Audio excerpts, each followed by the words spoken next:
오늘 예배에 나오신 여러분 주님의 이름으로 환영하고 축복합니다. 제가 그저께 권고해 드렸던 것처럼 목회자 자녀 세미나가 또 이제 시작돼요. 그래서 오늘은 이렇게 녹화로 오늘 예배 진행된다는 점 알려드리면서 오늘 우리에게 주신 하나님의 말씀 함께 살펴보겠습니다. 오늘 우리에게 주신 하나님의 말씀은 열왕기하 23장 21절에서 30절까지 말씀입니다. 왕이 뭇 백성에게 명령하여 이르되 이 언약책에 기록된 대로 너희의 하나님 여호와를 위하여 유월절을 지키라 하며 사사가 이스라엘을 다스리던 시대부터 이스라엘 여러 왕의 시대에 유다 여러 왕의 시대에 이렇게 유월절을 지킨 일이 없었더니 요시야 왕 18째 해에 예루살렘에서 여호와 앞에 유월절을 지켰더라. 요시야가 또 유다 땅과 예루살렘에 보이는 신접한 자와 점쟁이와 드라빔과 우상과 모든 가증한 것을 다 제거하였으니 이는 대제사장 힐기야가 여호와의 성전에서 발견한 책에 기록된 율법의 말씀을 이루려 함이라. 요시야와 같이 마음을 다하여 뜻을 다하며 힘을 다하여 모세의 모든 율법을 따라 여호와께로 돌이킨 왕은 요시야 전에도 없었고 후에도 그와 같은 자가 없었더라. 그러나 여호와께서 유다를 향하여 내리신 그 크게 타오르신 진노를 돌이키지 아니하셨으니 이는 므낫세가 여호와를 경노하게 한 그 모든 경노 때문이라. 여호와께서 이르시되 내가 이스라엘을 물리친 것 같이 유다도 내 앞에서 물리치며 내가 택한 이 성 예루살렘과 내 이름을 거기에 두리라 한 이 성전을 버리리라 하셨더라. 요시야의 남은 사적과 행한 모든 일은 유다 왕 역대지락에 기록되지 아니하였느냐. 요시야 당시 애굽의 왕 바로 느고가 아수르 왕을 치고자 하여 유브라데 강으로 올라가므로 요시야 왕이 맞서 나갔더니 애굽 왕이 요시야를 무깃도에서 만났을 때 죽인지라. 신복들이 그의 시체를 병거에 싣고 무깃도에서 예루살렘으로 돌아와 그의 무덤에 장사하니 백성들이 요시야의 아들 여호아스를 데려다가 그에게 기름을 붓고 그의 아버지를 대신하여 왕으로 삼았더라. 아멘. 저희가 그동안 이제 요시야의 종교개혁 프로세스를 보면 먼저 이제 요시야가 성전 재건을 하다가 성전 보수공사를 하다가 율법책을 발견하고요. 먼저 그것을 읽게 되죠. 그 후에 백성들을 다 불러 모으고 그들에게 역시 율법책을 읽게 합니다. 그리고 예루살렘 성전에 있는 가증한 것들부터 전부 버리고 남유다에 있는 산당과 우상신전을 부수고 심지어 북이스라엘에 있는 베델에 있는 그 모든 신전과 모든 산당들, 산당 제사장들까지 모두 척결한 것까지가 우리가 지금까지 살펴보았던 이제 요시야의 그 종교 개혁에 관한 내용이었죠. 그리고 이제 오늘 이 초반절부터 이제 그 종교 개혁의 핵심을 가장 절정을 유월절의 회복, 유월절을 온전히 지키는 것으로 이제 요시야의 종교 개혁의 끝을 나게 되는데요. 오늘 그 유월절에 관해서 좀 중심으로 살펴보려고 하다 보니까 하반절 내용이 너무 많아서 먼저 다 건너뛸 수 없으니까 좀 하반절 내용을 먼저 좀 짧게 한번 살펴보면 좋을 것 같아요. 우리 25절에서 30절까지 먼저 한번 살펴볼게요.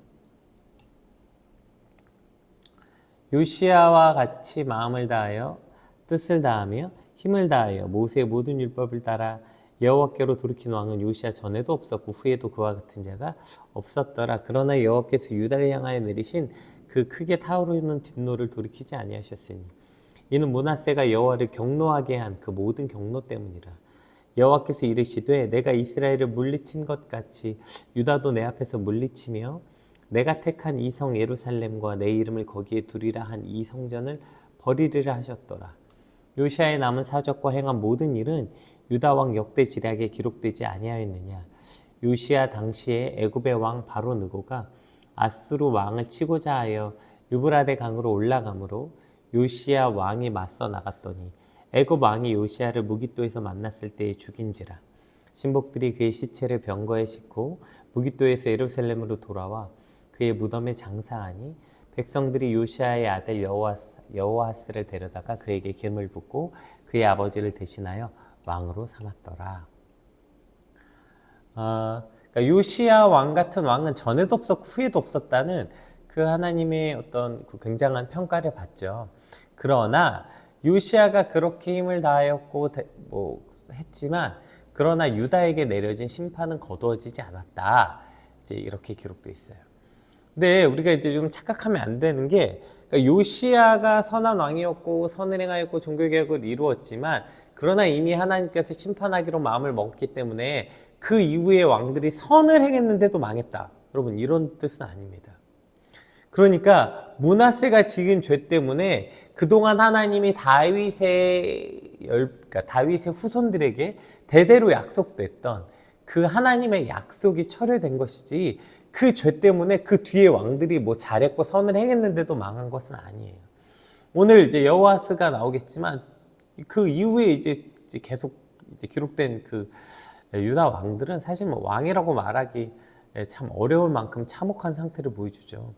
그래서 이제 사실상 요시야가 남유다의 마지막 왕이다 이렇게 말할 만큼 사실 그 이후의 왕의 상태들은 처참하죠.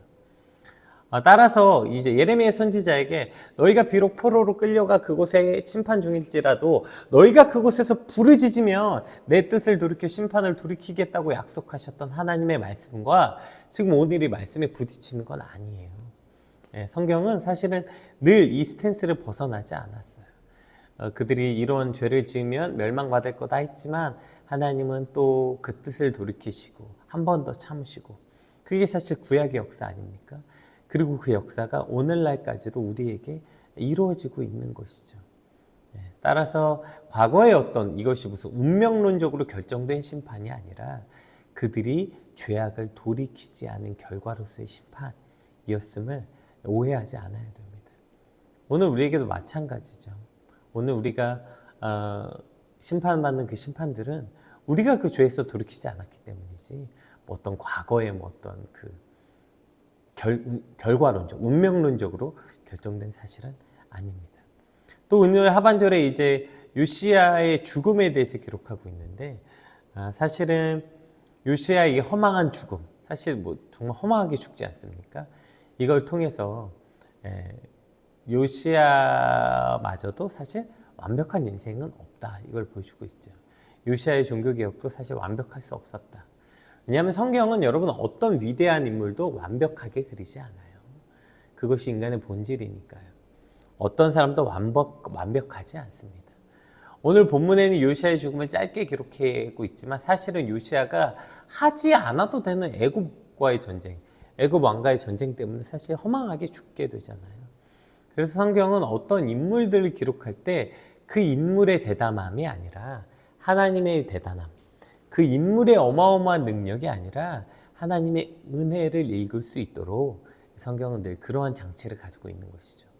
오늘 요시야가 이전에도 이런 왕이 없었고 그 후에도 이런 왕이 없었다, 다윗과 같은 평가를 받았음에도 불구하고, 그러나 그 끝은 저렇게 허망한 죽음을 보여줌으로써 어떤 요시야의 위대함이 아니라 요시야를 통해서 일하신 하나님의 놀라운 은혜, 하나님을 바라볼 수 있도록 해주는 것입니다.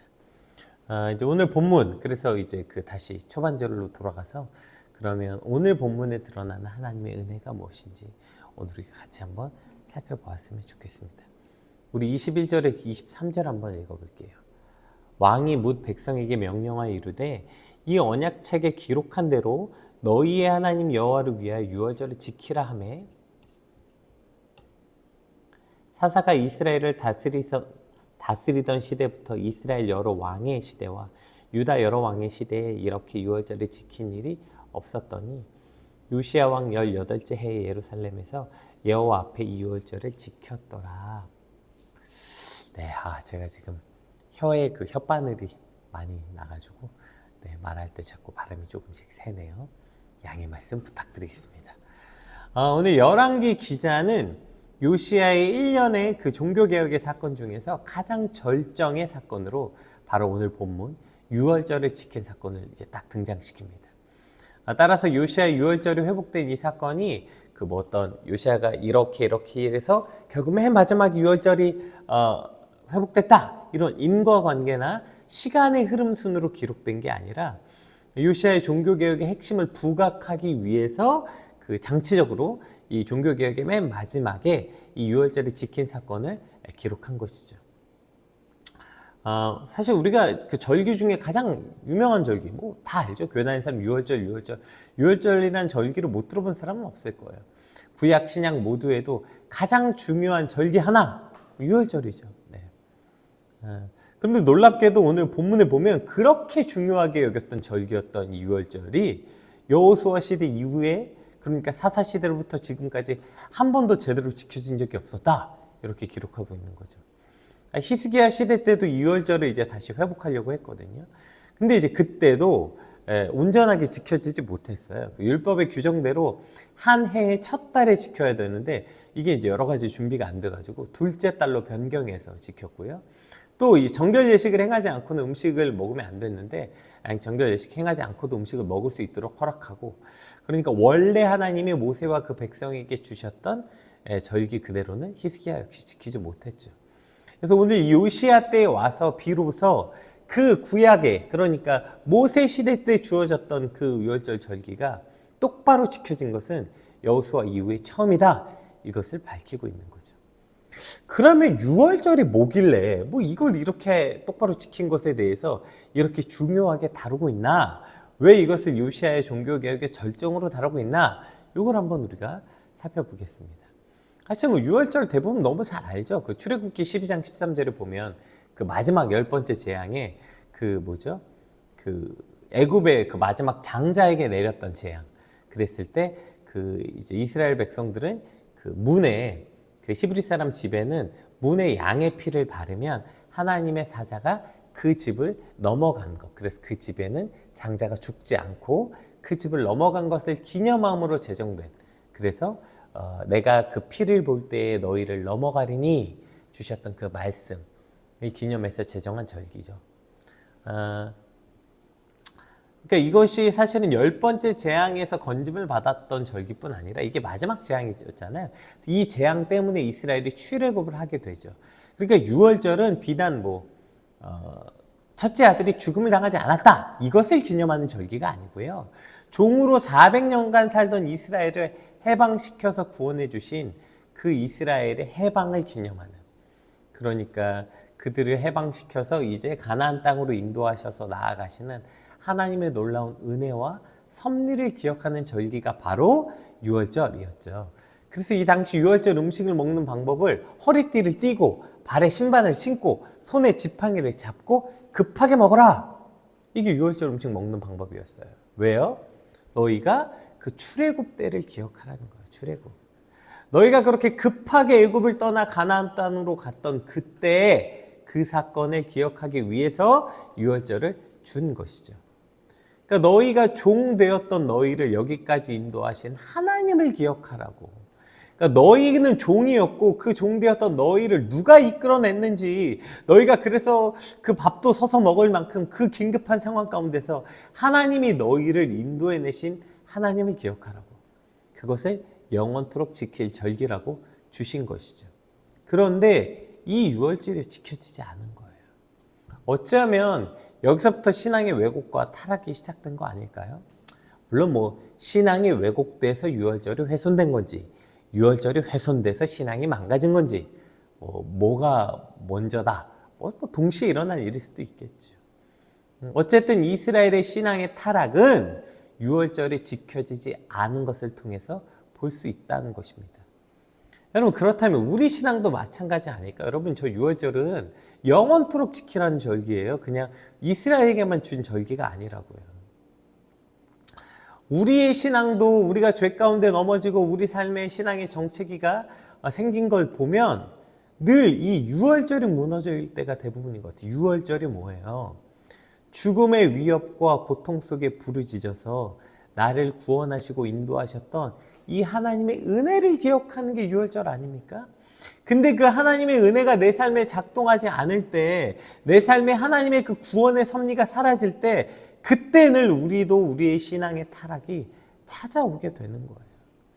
그러니까 내 삶에 내가 누군지, 하나님이 누구신지를 잊게 되는 순간, 그 하나님의 은혜와 섭리가 우리 삶에 사라지는 순간 우리의 신앙의 타락도 시작되는 것이죠. 여러분, 특별히 이 유월절의 신학적 의미가 뭡니까? 예수 그리스도의 예표죠. 예수 그리스도의 예표. 사실 애굽 백성들처럼 이스라엘 백성도 사실 죽어야 하는 거죠. 죽어야 마땅하죠. 그런데 그 앞에 바른 어린 양의 피가 그 죽음을 넘어가게 해준 것이죠. 그래서 예수님께서 예루살렘에 들어갈 때 언제 맞춰서 들어가세요? 유월절 절기에 맞춰 들어가시고, 그리고 스스로 자신이 그 어린 양이 되어서 그 피를 흘려주신 것으로 말씀하시는 거죠. 내가 그 유월절의 어린 양 피다. 이걸 예수님께서 가르쳐 주신 거죠. 여러분, 그렇다면 우리 신앙의 유월절은 무엇입니까? 바로 그 그리스도의 보혈의 능력, 십자가의 그 은혜가 우리 삶의 유월절인 것이죠. 우리의 신앙이 늘 언제 왜곡이 생기나, 우리가 언제 이렇게 힘없고 나약한 그리스도인이 되나 생각해 보면 바로 이 예수 그리스도의 은혜를 잊을 때, 그 구원의 감격을 잊을 때 늘 문제가 생기는 것 같아요. 여러분, 이 구원의 감격이 근데 어디서부터 출발합니까? 언제 우리는 구원의 감격에 빠지고 우리는 언제 구원의 감격을 잊어버립니까? 이게 어디서 출발하냐면 늘 내가 누군지를 잊어버릴 때 생기는 것 같아요. 여러분, 나 스스로의 위치를 잊어버릴 때 생기는 것 같아요. 그러니까 우리가 어느 순간 그래도 내가 꽤나 괜찮은 사람, 괜찮은 그리스도인, 열심히 사는 사람, 그래도 내가 이제 어느 정도 좀 뭐가 됐나? 이러한 착각이 되는 순간 뭐가 사라져요? 그리스도의 은혜가 사라지는 거예요. 그러니까 내 삶의 중심이 나로 집중되어 있을 때 우리는 바로 이 예수 그리스도의 은혜, 유월절이 사라지는 걸 보게 돼요. 그러니까 우리가 신앙생활 하다 보면 이런 착각을 하는 것 같아요. 우리가 왜 처음 예수님 인격적으로 만나는 경험 이런 얘기 하잖아요. 그러니까 우리가 처음 신앙생활을 하게 될 때 그러면 이 어메이징 그레이스 부르잖아요. 나 같은 죄인 살리신.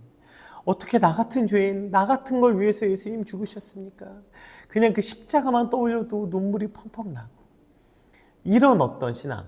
이것이 우리가 처음 예수님을 만났을 때, 그리고 신앙생활을 오래 하다 보면 내가 이제 뭐 그렇게 옛날만큼 죄도 안 짓고 그렇게 옛날만큼 무슨 세상을 따라 살지도 않고 내가 교회 안에서 그래도 좀 잘 살아보려고 애쓰고 노력하면서 살면 저런 회개, 저런 은혜, 어메이징 그레이스, 나 같은 죄, 아니 뭐 내가 저 찬양 부르면서 울 정도는 아니지 않나? 내가 이제 저 정도 은혜는 좀 벗어나서 내가 이제 조금 더 고차원적이고 다음 단계의 은혜를 향해 나아가는 거 아닌가? 이제 뭐 내가 뭐 저런 죄인의 문제로 회개하진 않고 내가 이제 뭐 좀 더 다른 걸 향해 나아가지 않나? 이런 생각을 할 때가 많은 것 같아요. 여러분, 근데 이것이 얼마나 큰 착각이냐면 리폼드 신학교라는 이제 신학교인데 거기에 이제 저스틴 홀콤이라는 교수가 쓴 글에 보면 사도 바울의 자기 인식의 변화라는 글이 있는데 제가 이걸 보고 진짜 되게 큰 은혜를 받았던 기억이 나요. 그러니까 사도 바울이 처음 회심하고 초기에 쓴 기록들, 이제 고린도 전서 이제 이런 거 보면 자기를 뭐라고 소개했냐면 맨 나중에 만삭되지도 못하여 난자 같은 내게도 보이셨느니라 나는 사도 중에 가장 작은 자라. 그러니까 사도 바울이 처음 은혜 받고 자기를 뭐라고 소개하냐면 사도 중에 가장 작은 자라 이렇게 자기를 소개합니다. 그리고 이제 사도 바울의 중기 사역에 보면 에베소서에 보면 뭐라고 기록했냐면 모든 성도 중에 지극히 작은 나보다 더 작은 나에게. 그러니까 초기 때는 자기를 사도 중에 가장 작은 자라고 소개했고요. 중기로 넘어오면서 이걸 모든 성도 중에 작은 자라고 자기를 표현해요. 그리고 사도 바울의 말년에 기록한 그 인생의 가장 말년에 기록한 디모데전서에 보면 뭐라고 우리가 너무 잘 아는 말이죠. 죄인 중에 내가 괴순이라. 그러나 내가 긍휼을 입은 까닭은 예수 그리스도께서 내게 먼저 일체 오래 참으심을 보이사 후에 주를 믿어 영생을 얻는 자들에게 본이 되게 하려 하심이라. 아멘. 그 말년에는 뭐라고 자기를 소개하고 있어요? 내가 죄인 중에 괴수다. 그런데 내가 긍휼을 받은 건 나 같은 죄인도, 나 같은 괴수 같은 이도 예수께서 건져주셨다. 나 같은 죄인도 구원해 주신다는 것을 다른 이들에게 본이 되게 하심이라. 지금 이렇게 기록하고 있다는 거예요. 그러니까 여러분, 신앙이 오래되면 오래될수록 이 예수 그리스도의 은혜, 즉 나 자신에 대한 자기 인식, 이 은혜가 언제 일어난다고요? 내가 얼마나 죄인인지 깊게 깨달으면 깨달을수록 예수 그리스도의 십자가가 더 놀랍게 부각된다고요. 그런데 우리가 신앙이 오래되면 오래될수록 이게 옅어져. 내가 얼마나 죄인인지에 대한 게 옅어지니까 당연히 그리스도에 대한 이 십자가의 은혜도 옅어질 수밖에 없다고요. 그러나 오늘 사도 바울은 그 신앙이 오래되면 오래될수록 깊어지면 깊어질수록 야 이제 그 죄인 얘기 좀 그만해라. 그 언제까지 죄인 타령할 거야가 아니라 더 깊은 자의식, 내가 얼마나 깊은 죄인인지를 더 깊게 깨달아졌다고요. 예수를 오래 믿으면 오래 믿을수록 내가 얼마나 괴수 같은 존재인지를 깨닫는 거예요. 왜요? 그러면 그럴수록 예수님의 사랑이 그 은혜가 훨씬 더 깊어지거든요. 이것을 더 깊게 깨닫는 거, 여러분 이것이 믿음의 과정이고 성화의 과정이라고요. 내가 그래도 이제 예수 믿고 이렇게 됐는데 그 몇 년째까지 그 몇십 년 됐는데 언제까지 그 죄인 얘기를 할 거야. 내가 이제 그래도 예수 믿고 여기까지 왔는데. 아니요. 여러분 그것이 믿음의 초보적 단계예요. 우리가 신앙생활 하다 보면 이걸 자꾸 거꾸로 하게 되는 것 같아요. 점점 옅어져. 내가 예수 믿은 지가 몇 년인데, 내가 목사인데, 내가 뭔데, 내가 사역자인데. 내가 뭐 그렇게 괴수인가. 죄인 중에 괴수로 시작했다가 신앙생활 하다 보면 성도 중에 작은 자로 넘어갔다가 그럼 내가 예수 믿은 지 지금 몇십 년인데 이제 그래도 내가 사도 중에 좀 가장 작은 자 정도로 스스로 업그레이드 하는 거야, 업그레이드. 여러분 그러면 그럴수록 우리의 신앙은 죽어가는 것입니다. 그러면 그럴수록 여러분 우리의 믿음은 그리스도의 은혜가 옅어지는 순간 유월절이 사라지는 거예요. 우리 인생에서 유월절이. 여러분 유월절이 회복돼야 됩니다. 그 피로 내 죄가 넘어가는 이 놀라운 은혜는 여러분 익숙해지는 것이 아니라 깊어져 가야만 하는 것입니다. 더 진해져야 하는 거예요. 이것이 회복될 때 우리의 신앙도 회복되는 것입니다. 이 구원의 감격이 사라지는 순간, 이 구원의 감격이 익숙해지고 그냥 공짜같이 여겨지는 순간 우리 삶의 신앙은 점점 더 왜곡되고 망가질 수밖에 없는 것이죠. 오늘 우리 삶에 예수 그리스도의 이 유월절이 회복되길 주님의 이름으로 축복합니다. 이 구원의 감격이 내 삶에 더 깊어져서 주님, 내가 정말 죄인 중에 괴수입니다. 이 온전한 자의식을 가질 때 그 그리스도의 은혜가 우리 삶에 더 깊어질 수밖에 없고, 그래서 그리스도의 유월절이 우리 안에 더 간절해질 수밖에 없게 되는 것입니다. 오늘 이 그리스도의 유월절이 우리 안에 정말 놀라운 감격으로 회복되길 주님을 축복합니다. 그러면 우리가 이 유월절이 왜 지켜지지 않은 걸까? 아니 성경에서 그렇게나 강조했는데 왜 그럼 이 유월절은 지켜지지 않은 걸까요? 일단 이 유월절의 기간을 봐야 되는데요. 유월절은 단 하루였어요. 여러분 근데 유월절은 반드시 뭐랑 붙어 있어요? 무교절이 있어요. 무교절을 지키고 무교절 7일이 지난 8일째가 유월절이거든요. 그러니까 유월절은 8일을 지켜야 되는 절기예요. 근데 이때가 언제냐? 지금으로 따지면 이게 3, 4월이거든요. 이게 태양력으로 따지면 3, 4월에 모든 이스라엘의 20세 이상의 남자들이 전부 예루살렘으로 올라와야 되는 거예요. 여러분 3, 4월이면 언제입니까? 이게 파종하는 시기잖아요. 파종. 그러니까 이제 겨울 내내 땅이 얼었다가 이제 막 농사가 시작되는, 그래서 이때 씨를 심고 밭을 갈고 이때 잘 안 하면 1년 농사 망치는 농사에서 가장 중요한 때 아니에요. 근데 이때 그걸 다 놓고 남자들이 예루살렘으로 올라와야 되는 거예요. 그리고 또 우리가 열왕기서에 본 것처럼 이때가 언제인데요? 전쟁철이에요, 전쟁철. 겨울 동안 멈춰져 있다가 이제 봄이 되면 전쟁이 다시 시작되는 전쟁의 시기였다고요. 그러니까 가장 남자로서의 힘이 필요한 20세 이상의 남자의 힘이 가장 필요한 농사의 시즌과 이 전쟁의 시즌에 이 이스라엘 남자들이 전부 다 예루살렘으로 갔다? 여러분 이거 사실 주변 국가에서 보면 이거 이스라엘 멸망시키기 딱 좋은 때 아닙니까? 이때 쳐들어가면 끝나는 거 아니에요? 예루살렘만 안 쳐들어가면 돼. 예루살렘을 제외하고 다른 때 쳐들어가면 그때 끝나는 거 아니에요? 그때 뭐 남자 하나도 없고 거의 무혈 입성할 수 있는 거 아니에요? 그래서 결국 이때 이 유월절이 지켜지지 않았던 거예요. 이 유월절을 지킨다는 건 여러분 굉장한 믿음이 필요한 것이었습니다. 농사를 손에서 놔야 했고요. 전쟁의 시기를 비우고 집을 비워야 됐던 거예요. 여러분, 그래서 하나님께서 이 유월절을 지키라는 명령을 주실 때 그냥 유월절 지키라고만 하시지 않고요. 한 가지 언약을 주셨어요.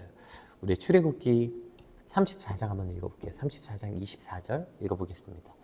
내가 이방 나라들을 내 앞에서 쫓아내고 내 지경을 넓히리니 내가 매년 3번씩 여호와 내 하나님을 뵈려고 올 때, 이게 이제 절기죠. 그때 아무도 내 땅을 탐내지 못하리라. 아멘. 그러니까 네가 절기를 지키려고 올라올 때 이방인들이 아무도 네 땅을 탐하려 오지 못하게 내가 지켜주겠다. 그리고 오히려 이방 나라들 네 앞에서 쫓아내고 내 지경을 넓혀주겠다. 여러분, 이게 하나님의 약속이었어요. 분명히 너희가 그거 농사철에 손에 그 중요한 기간에 그거 놓고, 여러분 8일을 지키려면 그 차도 없는데 올라오려면 얼마나 시간이 많이 걸렸겠어요. 그러니까 너가 그 시간들을 다 그렇게 놓고 올라오더라도, 너가 1년 농번기 때 그거 놓고 오고 또 전쟁의 철에 네 지역을 놓고 올라오더라도 망하지 않게 하겠다. 이것을 지금 하나님이 약속하셨다고요. 그래서 이 약속을 믿고 나아갔던 게 유월절이에요, 여러분. 그리고 처음에 이 출애굽을 경험한 백성들은 지체하지 않고 유월절을 지켰던 거예요. 왜냐하면 이들은 자신의 능력으로 한 번도 전쟁을 이긴 적이 없고요. 이들은 농사져서 먹고 산 적이 없어요. 늘 이 출애굽을 경험한 이스라엘 백성들은 하나님이 주시는 만나와 메추라기를 먹고 살았다고요. 그러니까 내가 농사 짓지 않는다고 망한다고 생각하지 않았던 거예요. 왜요? 이들은 경험했거든요. 그들이 농사를 짓지 않아도 하나님이 먹여 살리신다는 걸 경험했고요. 우리가 한 번도 무슨 군대를 키우고 전쟁 훈련을 하지 않았어도 하나님이 모든 전쟁을 앞서 이기게 하신 걸 이들은 경험했어요. 그러니까 그들은 농사철에 농사 짓지 않아도 그들은 그 나라를 자기들이 직접 나라를 지키기 위해 싸우지 않아도 하나님이 먹이시고 하나님이 이기게 하심을 경험했어요. 그러니까 그들은 유월절 지켰던 거예요. 주저없이. 그런데 그들이 가나안에 들어오고 이제부터 자기들이 농사를 짓기 시작했어요. 그럼 이제부터 뭔가 내가 먹는 걸 내가 벌어서 먹는 것 같거든. 거기 오면서 가나안 부족들과 전쟁을 하기 시작했어요. 그때부터 뭔가 내가 내 군대를 가지고 싸워야 이기는 것 같거든. 즉 내가 뭔가 할 수 있다는 착각이 그들을 불안 가운데 떨게 했고요. 그 다음부터 그들은 유월절을 지킬 수가 없는 거예요. 왜냐하면 두려운 거죠. 그거 내려놓게 되는 순간 망할 것 같거든요. 여러분, 왜 우리 삶의 유월절이 사라집니까? 결국 이것도 우리 삶의 믿음에 관한 문제예요. 우리도 내 인생을 내가 붙잡고 내가 어떻게 하려고 길을 쓰는 거죠. 여러분, 그걸 놔야 유월절을 지키는 거예요. 유월절은 그거 놓으라는 거예요. 놓으라는 거예요. 여러분 인생 어떻게든 여러분이 해보려고 길을 써본 적 없으십니까? 어떻게든 해보려고 붙잡은 적 없으세요? 안 되잖아요. 근데 내가 내 인생 어떻게 해보려고 길을 쓴다고 잘 되던가요? 안 돼요. 그래서 오늘 유월절은 그거 놓고 하나님께 와도 망하지 않는 걸 경험하라는 거예요. 네 인생의 가장 중요한 시기라고? 특히 고3? 그때 공부하지 않으면 망하니까 예배 드리지 말라고? 아니요. 웃기지 마. 그거 네가 네 힘으로 한 공부 내려놓고 하나님께 나오라는 거예요. 인생의 가장 중요한 시기라고? 그때 그러니까 너희가 취업해야 되고 일해야 되니까 예배를 등한시하고 하나님 놓고 다 때가 있다고요? 아니요. 그거 놔도 안 망하는 거 경험하라는 거예요. 그거 놓고 하나님께 나오라. 네 인생에서 일, 공부, 그거? 네가 네 인생을 열심히 노력해서 어떻게 해보겠다고? 그거 안 하면 망할 것 같은데, 일 안 하면 망할 것 같은데, 공부 안 하면 망할 것 같은데, 투자 안 하면 망할 것 같은데, 재테크 안 하면 망할 것 같은데, 남들 다 하는 거 안 하면 망할 것 같은데, 안 망하는 걸 경험하는 거, 여러분, 그것이 바로 여호와 유월절입니다. 그거 놓고 하나님께 오라는 거예요. 그러면 아무도 내 땅을 탐하지 못하게 하리라. 아멘. 네가 여호와의 절기를 지키면 네 땅을 내가 지키겠다. 이걸 경험하는 것이 바로 유월절입니다. 여러분, 오늘 우리 삶에도 이 유월절이 지켜져야 되는 거. 그래서 오늘 유월절이 지킨 걸 이렇게 대단하게 여긴 거예요. 여러분, 우리 삶에도 어쩌면 이 인생의 왜곡, 신앙의 왜곡이 전부 다 유월절이 사라졌기 때문 아닙니까? 오늘 저와 여러분의 인생의 유월절이 회복되길 주님으로 축복합니다. 이 유월절이 뭐예요? 나 같은 죄인 살리신 나의 구원의 기쁨이 회복되는 거. 나의 자의식이 깨달아지고 그만큼 깊어지는 예수 그리스도의 놀라운 구속의 은혜와 구원의 기쁨이 회복되는 것과 내 삶의 것을 내려놓고 하나님이 일하시는 것을 발견하는 이 놀라운 유월절이 저와 여러분 인생 가운데 회복되길 주님의 이름으로 축복합니다. 우리 받은 말씀 놓고 함께 기도하겠습니다. 기도합시다.